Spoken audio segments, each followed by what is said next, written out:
Prezint un mare maestru, un om cu mare valoare, un om care l-am cunoscut în familia Hagi, un artist deosebit, un interpret deosebit, fratele Peru Țața și Corina Elena Badea.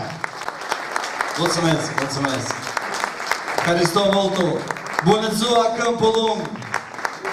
Bună ziua, Armâni de Tormănii! Bună ziua, România!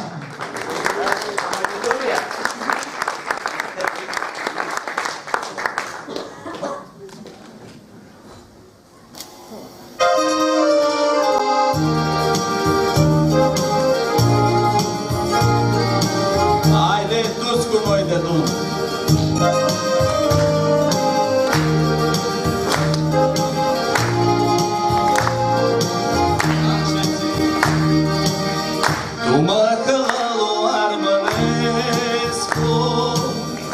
Nămușată stărăsescu, ca de grandia mi mutreaști, visul în ochiul mi ducheaști, tu mă călău armănescu, nămușată stărăsescu, ca de grandia mi ducheaști, visul în ochiul mi mutreaști,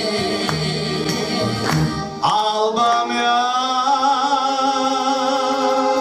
mușata mea, inamine, vas mor de tine, alba mea, mușata mea,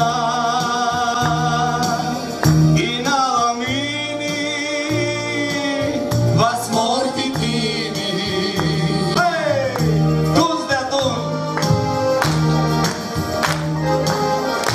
Haide!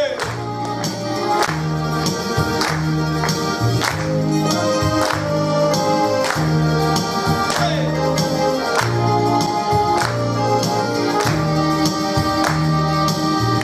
Cia este ți-si fații, mi-arde fața gura-i cații, cât mușată, cât niuseati, și inima mea bati-bati. Ția este ți-si fații, mi-arde fața gura-i cații, cât mușată, cât niuseati,